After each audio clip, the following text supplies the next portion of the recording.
President Cyril Ramaphosa is tonight calling on the International Criminal Court to investigate Israel for war crimes or possible war crimes committed in Gaza. He made the comments during a state visit to Qatar. Over 11,000 Palestinians have been killed since Israel started its offense in Gaza, with half of the casualties being children. The attacks by Israel were launched after the Palestinian armed group Hamas killed about 1,200 people in Israel on the 7th of October. The group also took more than 200 hostages, some of whom are believed to still be in Gaza. While Ramaphosa speaking on the situation at Al-Shifa Hospital, he says it's unacceptable that newborn babies have died, and also speaking about the army operation there. Join many other countries and organizations that is calling upon the ICC to investigate what is happening. And in fact, as we see it unfolding before our own eyes, we can see that a real crime, a war crime is underway, particularly at that hospital, Shifa Hospital, and we are completely opposed to what is happening, and we are calling upon the various countries to put pressure on Israel to immediately seize what they are doing. There is a desperate need for a ceasefire now. Ramaphosa has accused Israel of having no regard for international law. Of course, the Israeli government has perfected the way in which it does not follow and implement decisions that are taken at the UN, at the Security Council, or in other world forums. They've become a law unto themselves internationally, and this is totally unacceptable. So we are once again calling for a ceasefire, and we're now saying that there needs to be follow-up by those international agencies that are supposed to ensure that there's a rule of law, there's order in the world. And the ICC is one of those. And the UN Security Council needs to also follow this matter up. We're joined now by Afro-Middle East Center Executive Director Naeem Jeenah. Naeem, good evening to you. Thanks for your time. Firstly, what do you make of the President's announcement today? Of course, there's been indications that this is where things would be heading, especially if we listen to what Minister Naledi Pandor has said over the last 2 weeks. Yes, I think Minister Pandor's comments, as well as those of her Director General Zain Dango, pointed to this direction that South Africa was considering this. So I think it's not a complete surprise that the President made this announcement today, but it's clearly an indication of how frustrated South Africa, along with a number of other governments, including some European governments, have become with Israel's complete kind of impunity, the manner in which it treats even the United Nations and its officials, including its Secretary General, etc. And as the President said, it seems that Israel thinks that it is a law unto itself. The quest seems to be around accountability and the need for Israel to be held accountable in what even the UN and some of its rapporteurs have described as actions that violate international law and even law around wars that take place internationally. What do you see this step triggering? Is it going to get the world and the countries that would support South Africa in this initiative, is it going to get them any closer to that accountability? It could. And look, it's a complicated process now with the ICC. They have to make a deliberation about whether they will pursue the case or not. And if they do, it's not something that will end quickly. It'll take a long time. But it is one step closer to firstly ensuring some justice for the people of Gaza, and secondly ensuring that there's a greater sense of respect for international law by Israel certainly, but by the international community more generally. And I say Israel, but of course if there's going to be an investigation, it will be into all actors concerned to see whether they war crimes. I think there's an additional thing, Kathy, that I should just mention, an additional international instrument that South Africa could perhaps consider. So while the ICC route is laying complaints against Israel and against specific people in Israel, the president, defense minister, etc., so that might be investigated and a determination made about their guilt. The other kind of international commentary around this is that what's happening in Gaza constitutes the crime of genocide.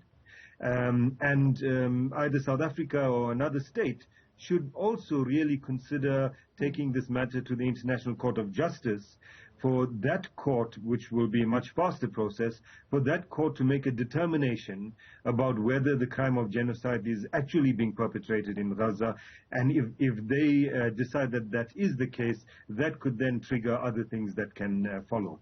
Naheem, as with any conflict, accountability really goes both ways. Some would ask then what happens with Hamas in the process, because that really is what has triggered this latest round of fighting. And I wonder, with a conflict like this, can we really look at it just within specific time frames? Because the minute you also talk about the fact that Hamas has triggered the latest fighting, then of course it opens the Pandora's box, and you have to take what is happening to understand its context fully, historically. So how far would the ICC be able to go in unpacking this matter? And do you think that they would have an appetite to actually do the work that would be required?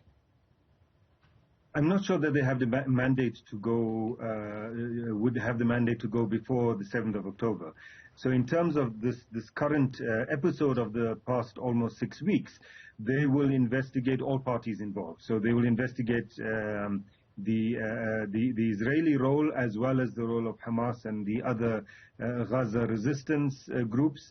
And I would think, and that depends on how the application has been phrased, but I would think that it would also look at Israel's actions over the past weeks in the West Bank, not only in Gaza. But the point you're making is an extremely important point. History didn't start in that part of the world on the 7th of October. And the 7th of October, many argue, was triggered by 75 years of occupation that Palestinians have lived under. And so what also DIRCO officials and the minister, for example, and the Director General have said is that this should prompt the world community to consider now not just this issue, but to consider a final kind of resolution to the problem of occupation that Palestinians face. And so look at talks or whatever might be necessary in order to get to a final resolution, rather than allowing this occupation to continue year after year and these kinds of incidents taking place year after year. Many Palestinians, including, by the way, Hamas's leader, made the same kind of comment, that this should be the beginning of a proper resolution of the whole issue and not just this issue. So whether that does happen, and it won't be at the ICC, but it could prompt the United Nations, for example, to pursue that more strongly. A part of what I anticipate will also happen following the announcement by President Cyril Ramaphosa of this decision is that South Africa's own position on foreign policy will be under scrutiny. And by here what I mean is perhaps not even so much the decision to go to the ICC, because that's very much the indication that government has been wanting to walk in, but rather the consistency with which we apply ourselves when we're making such decisions. And the Russia-Ukraine conflict will be one that comes to mind. Yes, I mean, I certainly think that will be a criticism that will be raised, certainly from the pro-Israeli groups and Israel itself, that is a criticism that can be raised. It's a matter that is debatable, and there's virtue in having that debate, or value in having that debate. My own view, wanted, Kathy, is that I think that there's a different approach, and that is that on the Ukraine issue, the suggestion from South Africa that this should be resolved speedily and through political means. And so they undertook the trip of the African presidents, for example, as part of that.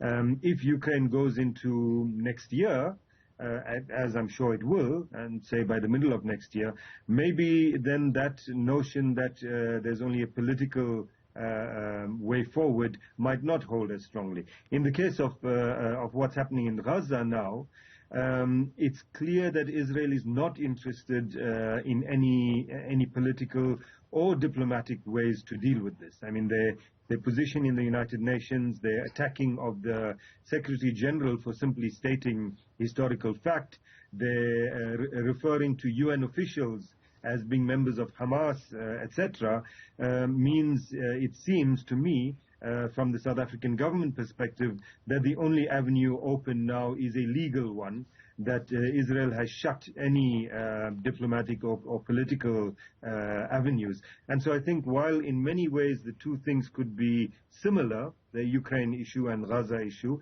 that what South Africa is looking at is how might this be resolved, and they looking at it from two different approaches. All right, that is the Afro-Middle East Center's Executive Director, Naeem Jeenah.